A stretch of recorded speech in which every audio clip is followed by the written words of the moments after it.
What if I told you that silver is not even close to its real price yet? What if the recent sharp drop was not the top, but just noise in the middle of a much bigger move? Most investors panic when they see one or two ugly days on the chart. But serious money is made by understanding structure, not emotion. Right now, the structure of silver is telling a very different story than what short-term fear is suggesting. And in today's deep analysis on Gold-Silver Scope, we are going to break down why this recent shakeout could be a midpoint pause before a much larger expansion phase. Let's start with the big picture. When markets form major tops, they do not just fall randomly. They show structural damage first. Long-term momentum begins to weaken. Important technical levels break. Trend structures collapse. This is what happened in past major turning points.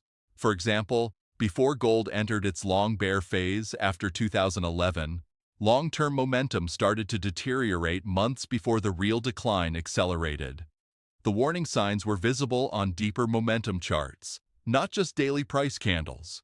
The same thing happened around the 2015 bottom in gold.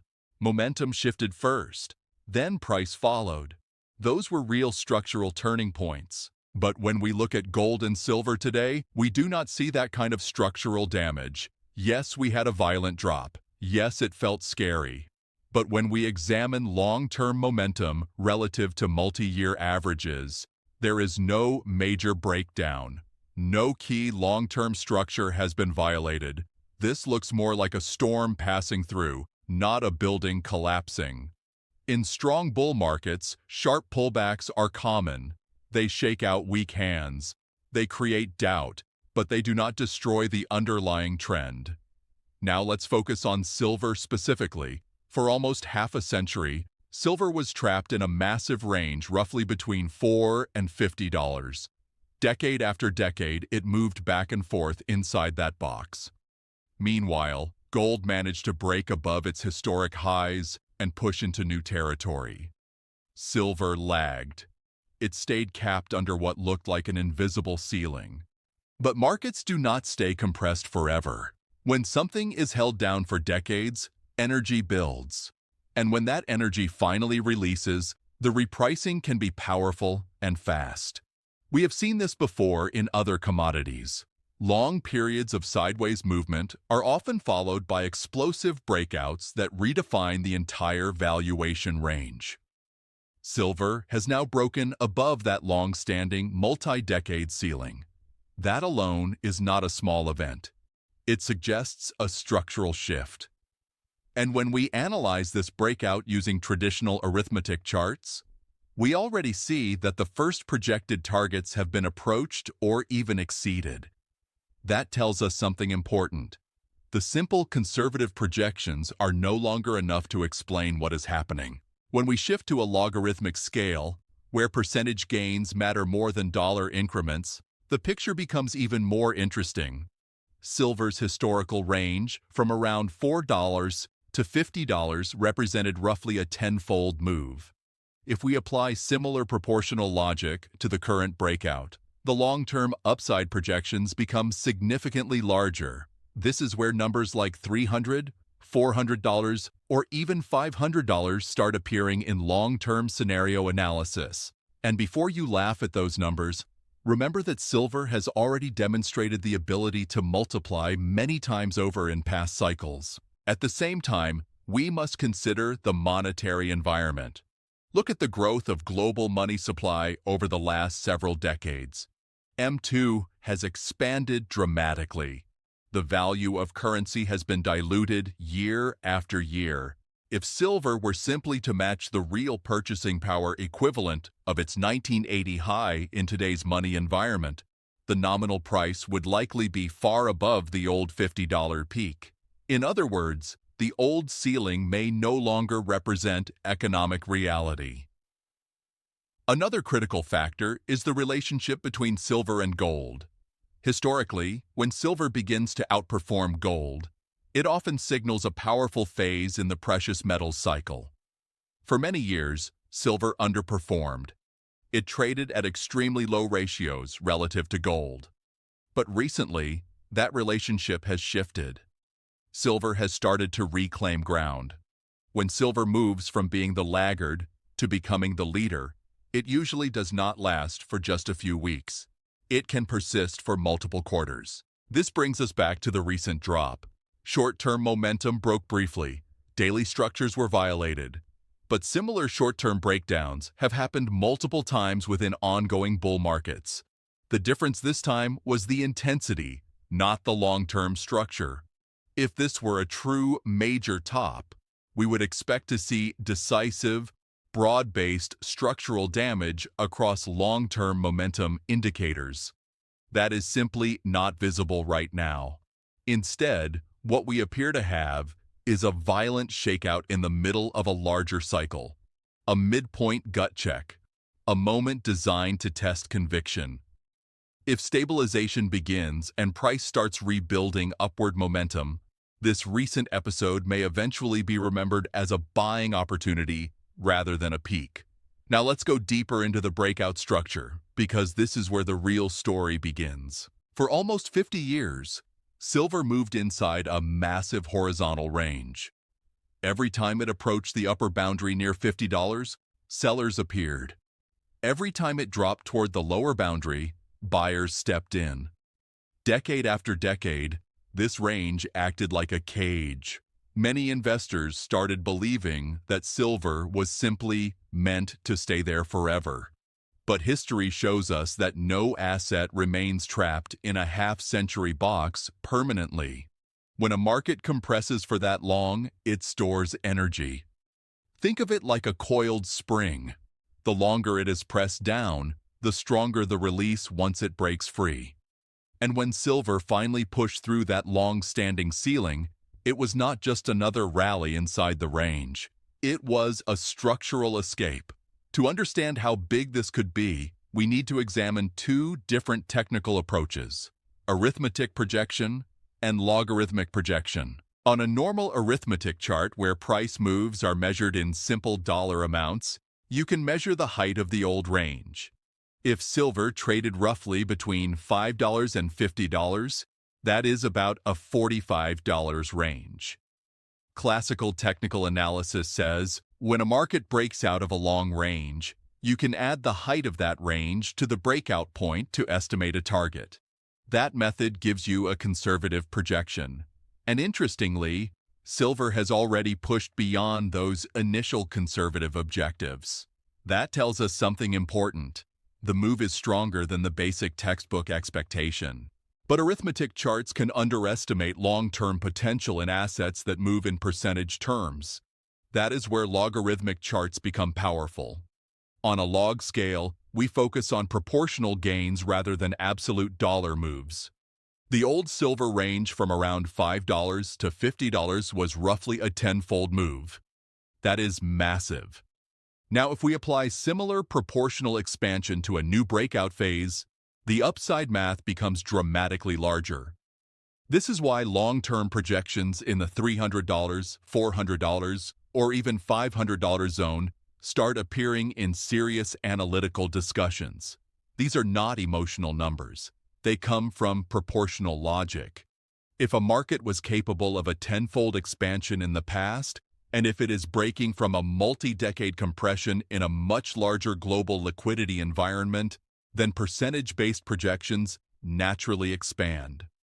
Now let's connect this to monetary reality. Over the last several decades, global money supply has grown at an extraordinary pace. Governments have expanded liquidity repeatedly to support economies, financial systems, and markets. When you look at long-term M2 growth decade by decade, you see continuous expansion. Currency units today do not have the same purchasing power they had in 1980 or even 2011. If silver were simply to match its 1980 high in inflation-adjusted or liquidity-adjusted terms, the nominal price would likely be far above the old $50 number. In other words, what once looked like an extreme high may now be just a midpoint in a much larger monetary cycle. This is also where gold becomes important. Gold has already broken through historic highs multiple times over the decades. Silver, however, lagged for years. it underperformed relative to gold. But that relationship has now shifted. When we measure silver relative to gold, we divide the silver price by the gold price and track that ratio over time. For many years, there was a clear ceiling in that relationship. Silver could not gain meaningful strength against gold. But recently, that ceiling broke. And when silver starts outperforming gold after a long period of weakness, history suggests that this phase can last for several quarters, not just weeks. In past precious metals cycles, when silver regained strength versus gold, it often entered an explosive period. This phase tends to be volatile. It includes sharp corrections, it includes scary pullbacks, but the broader direction remains upward until the momentum structure truly breaks. Right now, we are only a few months into this new relative breakout phase. That is very early in cycle terms. If this follows historical behavior, the expansion could continue for multiple quarters before any major structural top forms. Let's also look at comparisons outside precious metals. Other commodities have experienced similar long-term range breakouts. They stayed confined for years, sometimes decades. Then, once they broke above their ceilings, prices did not simply return to the old range. They established entirely new valuation zones. The breakout reset expectations. That is the key idea. Reset. When a multi-decade ceiling breaks, the market does not usually revert to the old normal. Instead, it transitions into a new regime. There will be pullbacks. There will be corrections. But the base level shifts higher over time. The recent drop in silver fits the profile of a mid-cycle correction more than a final top. Yes, it was deeper than many expected. Yes, short-term momentum weakened sharply. But similar short-term breakdowns have appeared before during ongoing bull phases. What matters is whether long-term momentum structures collapse. And so far, they have not. If stabilization begins here, and if price starts climbing back into its prior range, the narrative will quickly change. Fear will turn into relief. Relief will turn into renewed confidence. And those who panicked at the low may find themselves chasing again at higher levels. The key question now is not whether silver had a scary day. The real question is whether the long-term structural breakout remains intact. And based on current momentum behavior, the foundation still looks strong. Now let's talk about strategy, because this is where most investors either win big or lose confidence at the wrong time. There is a huge difference between a trader and an investor. A trader lives week to week. He watches daily candles, short-term momentum, and reacts quickly. His world is built around short swings. But an investor thinks in quarters and years. He studies structure. He studies cycles. He understands that powerful bull markets never move in straight lines. Right now, many people are reacting like traders in what could be a long-term investor cycle. If you zoom out and look at the bigger structure, silver has already done something extremely important. It has broken out of a multi-decade ceiling, and more importantly, it has started outperforming gold after years of underperformance. That relative strength shift is not a small technical event. Historically, when silver begins outperforming gold in a sustained way, that phase can last for several quarters. We are still early in that process. The recent decline was sharp. It surprised many people with its depth, but depth alone does not define a top. Structural damage defines a top. When real tops form, you see long-term momentum crack. You see multi-year support structures break. You see deterioration that does not repair quickly. That is not what we are seeing right now. Instead, what we are seeing looks more like a violent shakeout inside an ongoing expansion phase. Shakeouts serve a purpose. They remove weak hands, they test conviction, they create headlines that scare late buyers. But strong bull phases often resume once the selling pressure exhausts itself. If silver stabilizes and begins to climb back steadily, this drop will likely be remembered as a mid-cycle reset, not a final peak. Now let's talk about positioning. If someone entered silver near earlier breakout levels, even after this correction, they are still structurally positioned within a long-term breakout environment. Yes, profits may have been reduced, but the key question is whether the original thesis has been invalidated. And based on long-term momentum and ratio analysis, that thesis still stands. For those not yet positioned, volatility can feel uncomfortable. But historically, some of the best opportunities appear during sharp pullbacks within strong trends.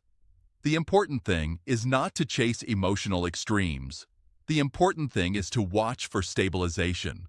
Watch for momentum rebuilding. Watch for price reclaiming lost ground with strength. Another important factor is expectation management. If silver is truly transitioning from a 50-year compression phase into a new valuation regime, the path will not be smooth. There will be 15% drops. There may be 20% drops. But those corrections can occur within much larger percentage advances over time. Investors who understand this are less likely to panic during turbulence. Now let's return to the long-term projection discussion. On a simple arithmetic basis, silver has already challenged traditional breakout targets. On a logarithmic proportional basis, the long-term possibilities expand dramatically. When you combine that with decades of currency expansion and liquidity growth, the old ceiling near $50 looks increasingly outdated in real terms. Could silver reach $300, $400, or even $500 in an extended cycle? From a strict structural and proportional analysis perspective, those numbers are not fantasy. They are mathematical extensions of historical behavior. That does not mean it happens tomorrow. It does not mean it happens in a straight line. But it means the upside potential is far larger than many investors currently imagine. And this brings us to the psychological part of investing. When prices are quiet and boring, nobody is interested. When prices explode higher, everyone becomes excited. But the real opportunity often sits in the uncomfortable middle. After a breakout, during a violent pullback, when doubt is high but structure remains intact. Right now, silver appears to be in that uncomfortable middle. The coming weeks are important. If price stabilizes and begins building upward momentum again, confidence will gradually return. If relative strength versus gold continues improving, that will reinforce the expansion thesis. And if long-term momentum remains elevated without structural breakdown, the bigger picture remains bullish. For investors thinking long-term, the focus should not be on one dramatic day, it should be on the broader regime shift. A half-century range has been challenged. Relative performance has shifted. Liquidity conditions support higher nominal asset prices. These are not small developments. The real question is not whether volatility exists. Volatility is normal. The real question is whether silver is entering a multi-quarter expansion phase similar to past commodity breakouts. If that answer turns out to be yes, then today's fear could look very small compared to what may unfold over the next several years. In markets, the biggest moves often begin when confidence is still fragile. If silver truly is in the early stages of repricing, patience and disciplined positioning could matter far more than perfect timing.